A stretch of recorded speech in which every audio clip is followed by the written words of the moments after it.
So hello guys, welcome back to Akshay study centre. तो friends, आज की वीडियो में हम पढ़ने वाले हैं साइंस चैप्टर नंबर 5, जिसका नाम है तत्वों का वर्गीकरण।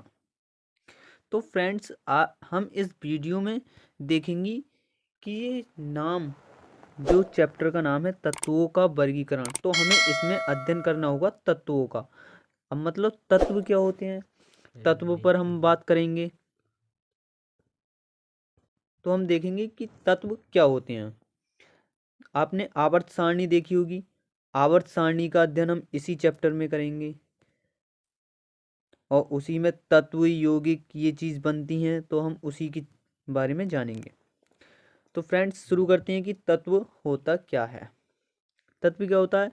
ऐसे पदार्थ जो एक ही प्रकार के परमाणुओं से मिलकर बने होते हैं, उन्हें हम तत्व कह सकते हैं। मतलब एक ऐसा पदार्थ होगा जो एक ही प्रकार के परमाणुओं से मिलकर बना होगा, जैसे सोडियम, सोना, मैग्नीशियम। और भी उदाहरण ले सकते हैं, हाइड्रोजन, जो हमारी आवर्त सारणी में होते हैं, आधुनिक आवर्त सारणी में, वो सभी तत्व होते हैं।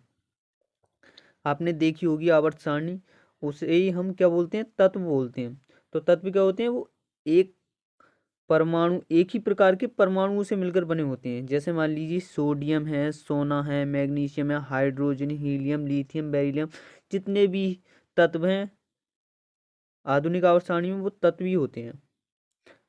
अभी तक लगभग 118 तत्व ज्ञात हो चुके हैं और सभी तत्वों को व्यवस्थित ढंग से पढ़ने के लिए उसके वर्गीकरण की आवश्यकता है।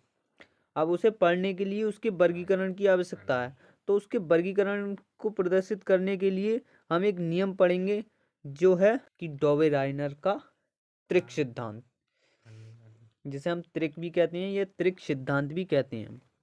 तो हम पढ़ना चाहेंगे कि इसे हम अष्टक का नियम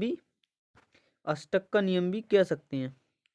इस नियम को हम क्या कह सकते हैं? अष्टक का नियम भी कह सकते हैं। तो हम देखते हैं कि ये होता क्या है। डॉबे-राइनर ने जो अपना नियम दिया था, वो किसके बेस पर दिया था? क्या था इसका नियम? कि आवर्त सारणी के इतिहास में, आपने आवर्त सारणी तो देखी होगी। तो आवर्त सारणी का जो इतिहास था, उसमें जर्मन वैज्ञानिक थे डॉबे-राइनर ने 3 तत्वों का त्रिक बनाया। उन्होंने क्या करा? 3 तत्व लिए और उन्हें परमाणु द्रव्यमान के आरोही क्रम में रखने पर, तो उन्होंने क्या किया था? उन्होंने एक तत्व, मतलब 3 तत्व लिए थे और उन्हें परमाणु द्रव्यमान, मतलब परमाणु भार के बढ़ते हुए क्रम में रखने पर, जब उन्होंने रखा तो उन्होंने देखा कोई जो बीच वाले तत्व का परमाणु द्रव्यमान था, वो अन्य जो 2 तत्व थे, उनके परमाणु द्रव्यमान के लगभग औसत के बराबर था। इस नियम को डॉबे-राइनर का त्रिक नियम कहते हैं। जैसे मान लीजिए, उदाहरण देखते हैं। जैसे लिथियम, सोडियम एवं पोटेशियम। हमारे पास ये 3 तत्व हैं। तो उन्होंने क्या करा था? ये जो सोडियम जो है, उन्होंने निकाला था कि मतलब सोडियम का परमाणु द्रव्यमान आएगा इन दोनों, मतलब लिथियम और पोटेशियम दोनों का जब औसत निकाला जाएगा परमाणु भार का मान रखकर, तो उनका औसत जो आएगा वो सोडियम के बराबर होगा। जैसे हम देख लेते हैं,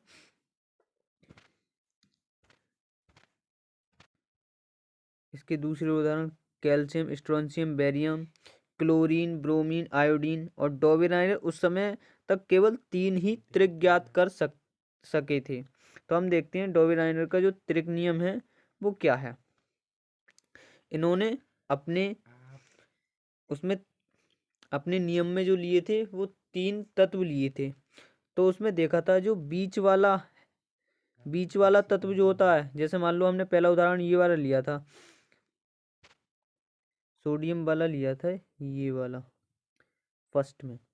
तो उसमें क्या था, ये बीच वाला तत्व है सोडियम, और लिथियम पहला और पोटेशियम तीसरा तत्व है। जब हम इन दोनों को औसत निकालेंगे, इन दोनों को औसत, इन्हें जोड़ के आधा कर देंगे तो इसके बराबर आ जाएगा। जैसे मान लीजिए 39 और 7 कितने होते हैं, 46। 46 का आधा कितना होगा, 23। तो आ गया। तो इसी प्रकार से डोबेराइनर ने 3 तत्व लिए थे और उन्होंने बताया था कि जो बीच वाला तत्व होगा उसका परमाणु द्रव्यमान उन दोनों, मतलब एक पहला वाला और तीसरे वाले के औसत के बराबर होगा। जैसे हम देखते हैं, लिथियम और पोटेशियम के परमाणु द्रव्यमान का औसत 7 + 39/2, तो 23 आ जाएगा। इसी प्रकार से क्लोरीन, ब्रोमीन, आयोडीन, इन्होंने केवल 3 त्रिक ही ज्ञात कर सके थे अपने नियम में। अब हम देखते हैं न्यूलैंड का अष्टक नियम। न्यूलैंड ने भी एक सिद्धांत दिया था जिसे हम अष्टक सिद्धांत भी कहते हैं। अब इन्होंने कौन सा सिद्धांत दिया था, हम इसे भी पढ़ते हैं कि सन 1866 में 1866 में अंग्रेज वैज्ञानिक जॉन न्यूलैंड्स ने ज्ञात तत्वों को परमाणु द्रव्यमान के आरोही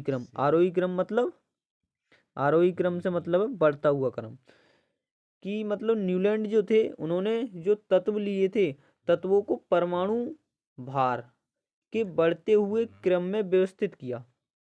परमाणु भार के बढ़ते हुए क्रम में व्यवस्थित किया। तो उन्होंने सबसे पहले कम द्रव्यमान वाले तत्व हाइड्रोजन से आरंभ किया तथा 56वें तत्व थोरियम पर उसे समाप्त किया। उन्होंने पाया कि प्रत्येक जो 8वां तत्व होता है, 8वें तत्व का गुणधर्म पहले तत्व के गुणधर्म के समान है। उन्होंने इसकी तुलना संगीत के अष्टक से की और उन्होंने इसे अष्टक सिद्धांत किया, अष्टक सिद्धांत कहा। मतलब कहने का मतलब ये है कि न्यूलैंड ने जो तत्व थे उन्हें परमाणु द्रव्यमान के बढ़ते हुए क्रम में व्यवस्थित किया।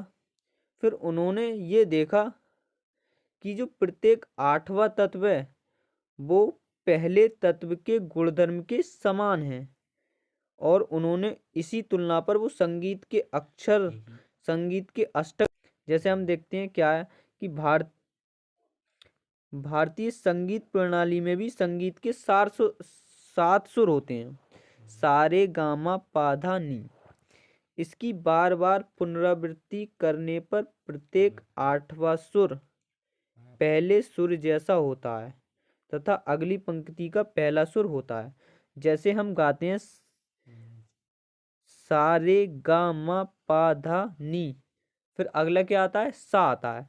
तो मतलब जो 8वां अक्षर आएगा वो पहले अक्षर के समान आता है। जैसे हम उदाहरण में देख लेते हैं, ये हमारी सा रे गा मा पा धा नी। अब जब अगला अक्षर आएगा तो वो पहले अक्षर के ही समान होगा। जैसे हम तत्वों को परमाणु भार के बढ़ते हुए क्रम में लिखते जाएं, जैसे hydrogen, lithium, beryllium, boron, carbon, nitrogen, oxygen. अब इसके बाद फ्लोरीन आता है। अब फ्लोरीन को जो रखेंगे तो हम उसी टेबल में रखेंगे क्योंकि वो 8वां तत्व है। तो पहले और 8वें तत्व के जो गुण मिल रहे हैं वो एक समान है, तो पहली वाली टेबल में हम 8वें तत्व को रखेंगे। उसके बाद लिथियम है, लिथियम का 8वां तत्व कौन सा होगा, सोडियम। तो उसी के हिसाब से हम व्यवस्थित करते जाएंगे। तो उन्होंने यही कहा था कि जो 8वां तत्व होगा वो पहले तत्व के गुणधर्म के समान होगा। इसे ही हम क्या बोलते हैं, न्यूलैंड का अष्टक नियम।